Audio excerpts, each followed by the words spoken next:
जिस उम्र में लड़के और लड़कियां ब्रेकअप और पैचअप के खेल में बिजी होते हैं, उस उम्र में इस लड़के ने सोचा कि मैं अपना स्टार्टअप शुरू करूंगा। 17 साल की छोटी सी उम्र में उसने अपना कॉलेज ड्रॉप आउट कर दिया, वो भी अपने पेरेंट्स को बिना बताए, और अपना स्टार्टअप शुरू किया। हालांकि वो स्टार्टअप इतना नहीं चल पाया, फेल हो गया, लेकिन उसने हार नहीं मानी। 3 साल की कड़ी रिसर्च के बाद सन 2013 में उसने एक दूसरा स्टार्टअप शुरू किया और देखते ही देखते वो कंपनी इंडिया में $10 बिलियन की कंपनी बन गई। जी हां, मैं बात कर रहा हूं ओयो फाउंडर रितेश अग्रवाल की, जो कि इंडिया में यंगेस्ट बिलियनर भी हैं। गाइस, यहां सीखने लायक बात यह है कि if you can believe it, you can achieve it. जब वो हैदराबाद जाने के लिए रेलवे प्लेटफॉर्म पे खड़ा था तो पैर फिसलने की वजह से वो सामने से आती हुई ट्रेन की चपेट में आ गया, जिसकी वजह से उसके दोनों पैर कट गए। 2 घंटे तक उसको किसी ने हाथ भी नहीं लगाया और 6 घंटे की मशक्कत के बाद उसे अस्पताल पहुंचाया गया, जहां पर डॉक्टर्स ने उसकी मां को कहा कि इसके शरीर से पूरा खून बह चुका है, अब वो जिंदा नहीं बच सकता। लेकिन फिर भी उसकी मां ने कहा कि चाहे जिंदा रहे या मरे, मैं इसका इलाज जरूर कराऊंगी क्योंकि ये मेरा बेटा है। जैसे तैसे पैसे जुटाकर उसका इलाज करवाया गया। वो जिंदा तो बच गया, लेकिन उसने अपने पैर गवा दिए।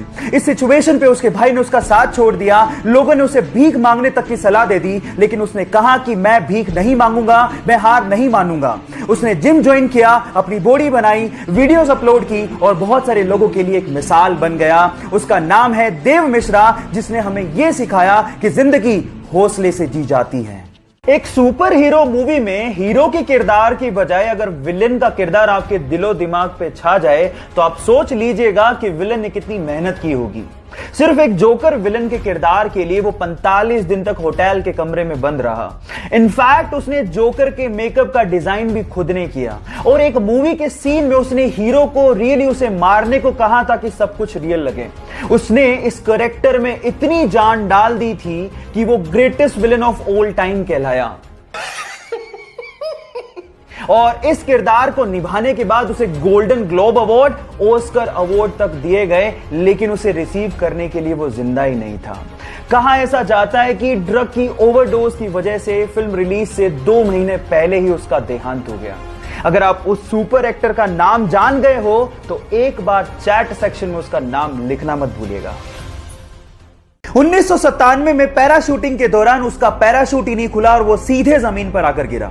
बुरी तरह से जख्मी होने के बाद वो कई महीने तक हॉस्पिटलाइज रहा, लेकिन उसके बावजूद भी उसके अंदर का एडवेंचर का जुनून खत्म ही नहीं हुआ। जैसे तैसे रिकवर करने के बाद माउंट एवरेस्ट को फतेह करने के अपने बचपन के सपने को पूरा करने के लिए निकल पड़ा और 23 साल की छोटी सी उम्र में उसने माउंट एवरेस्ट को फतेह कर डाला और यह कारनामा करने वाला यंगेस्ट ब्रिटिशर बना। Yes, I am talking about Bear Grylls, जो कि अपनी मैन वर्सेस वाइल्ड सीरीज के लिए विश्व विख्यात हैं। गाइस, यहां सीखने लायक बात यह है कि लाइफ में प्रॉब्लम्स सबके आती हैं, लेकिन जो उसका डट के सामना करते हैं, लोग उसी के बारे में चर्चा करते हैं। यह बात उस वक्त की है जब पाकिस्तान के अब्दुल खालिद को एशिया का सबसे तेज धावक माना जाता था, लेकिन भारत के मिल्खा सिंह ने उन्हें टोक्यो में हरा दिया। तब पाकिस्तानियों ने कहना शुरू कर दिया ये तो तुक्का है, मिल्खा सिंह तुक्के से जीता है। तब उन्होंने पाकिस्तान में मिल्खा सिंह को इनवाइट किया अब्दुल खालिद से फिर से रेस करने के लिए, और वहां भी भारत के सपूत ने पाकिस्तान के अब्दुल खालिद को हराकर यह साबित कर दिया कि वो रेस तुक्का नहीं थी। और उसके बाद पाकिस्तान के प्रेसिडेंट अयूब खान ने मिल्खा सिंह को फ्लाइंग सिख की उपाधि दी। आज से दुनिया तुम्हें एक सिख नहीं बल्कि फ्लाइंग सिख के नाम से जानेगी। सलाम है ऐसे सिख को जिसने भारत का नाम रोशन किया और हमारा सिर फख्र से ऊंचा किया। अपनी बेहद खराब फॉर्म के चलते 2011 के वर्ल्ड कप टीम में उसका सिलेक्शन तक नहीं हुआ। लोगों ने कहा कि ये सब तो उसके साथ होना ही था, वो बहुत ज्यादा लेजी है, उसमें कोई कंसिस्टेंसी ही नहीं है और शायद अब कभी वो वापस ही नहीं कर सकता। सारे फैंस निराश हो गए थे, लेकिन उसने हार नहीं मानी। उसने हार्ड वर्क किया, अपनी फॉर्म दर्शाई और 2013 में बतौर ओपनिंग बैट्समैन एंट्री मारी और उसके बाद उसने वो कर दिखाया जो आज तक इस प्लेनेट पे कोई नहीं कर सका। वनडे इतिहास में 3 बार डबल सेंचुरी मारने का रिकॉर्ड उसने अपने नाम कर डाला। Yes, I am talking about the hitman Rohit Sharma. Guys, यहां सीखने लायक बात यह है कि आलोचना होगी, आप गिरोगे, लेकिन गिर के उठने वाले को ही बाजीगर कहते हैं। एक बार एक लार्क प्रजाति की चिड़िया जंगल में पेड़ के ऊपर बैठ के गाना गा रही थी। अचानक से वहां से एक किसान निकला जिसके हाथ में एक छोटा सा बॉक्स था। तो चिड़िया ने उसे रोक के पूछा कि तुम्हारे हाथ में क्या है और तुम कहां जा रहे हो। तो किसान ने जवाब दिया कि इस छोटे से बॉक्स में छोटे छोटे से प्यारे से कीड़े हैं जिसे बेचकर मैं पंख खरीदने जा रहा हूं। तो चिड़िया ने जवाब दिया कि पंख तो मेरे पास भी हैं, क्यों ना हम एक काम करें, तुम मुझे कीड़े दो, बदले मैं तुम्हें पंख दूंगी जिससे मुझे कीड़े ढूंढने नहीं जाना पड़ेगा। तो उसने शॉर्टकट दिमाग में लगा लिया। किसान ने कहा ठीक है, मुझे कोई प्रॉब्लम नहीं है। तो किसान ने उसे कीड़ा दिया, बदले में उसने एक पंख दिया और यह सिलसिला कंटिन्यूसली चलता रहा। और एक दिन ऐसा आया कि उस चिड़िया के पास एक भी पंख नहीं बचा। फाइनली किसान ने उसे कीड़े देने से मना कर दिया और वो खुद भी शरीर पे एक पंख भी ना होने की वजह से कीड़े ढूंढने लायक भी नहीं बची और फाइनली मर गई। Now the moral of the story is guys, कभी कभार शॉर्टकट आपकी जिंदगी को शॉर्ट बना देते हैं, so be careful about that. London में बहुत सारे वैज्ञानिकों के बीच में एक भारतीय वैज्ञानिक इस चीज को सिद्ध करना चाहता था कि धातुओं में भी प्राण होते हैं। इसके लिए उसने आयरन की रोड ली, उसे तार से लपेटा और तार के लास्ट में एक निब लगाई, उसे ग्राफ पे लटका दिया। अब प्लान ये था कि उसके ऊपर वो एसिड गिराएंगे जिससे धातु थर-थर कांपेगा और वो ग्राफ में दिखेगा। अब जो बोतल उन्हें पकड़ाई गई थी, जैसे ही उन्होंने वो बोतल उड़ेली, धातु पे कोई फर्क ही नहीं पड़ा। सारे वैज्ञानिक हंसने लगे कि ये पॉसिबल थोड़ी है, धातु में प्राण कहां होते हैं। तो उसके बाद उन्होंने वो बोतल उठाई और वो गट-गट करके पी गए, क्योंकि उन्हें पता था कि किसी ने धोखे से एसिड को बदल दिया गया है। बाद में पियोन ने माफी मांगी और उन्हें ओरिजिनल एसिड की बोतल दी गई और बाद में उन्होंने वो एसिड धातु पे गिराया और वो सारा प्रभाव ग्राफ पे दिखा और ये सिद्ध हो गया कि धातु में भी प्राण होता है। जी हां, मैं बात कर रहा हूं जगदीश चंद्र बसु की और ये बात है 1911 की। बात अजीब है लेकिन सच है। उसे बहुत दिनों से खून की खांसी हो रही थी। डॉक्टर्स ने उसे कहा कि तुम स्कैन क्यों नहीं करवा लेते, पर उसे तो भारत देश के लिए खेलने की धुन सवार थी। उसने डॉक्टर को जवाब दिया कि क्या हो गया डॉक्टर, जब एक सैनिक हमारे देश के लिए गोली खा सकता है तो क्या मैं खून की उल्टी के साथ खेल नहीं सकता। लेकिन हालात बहुत ज्यादा खराब थे।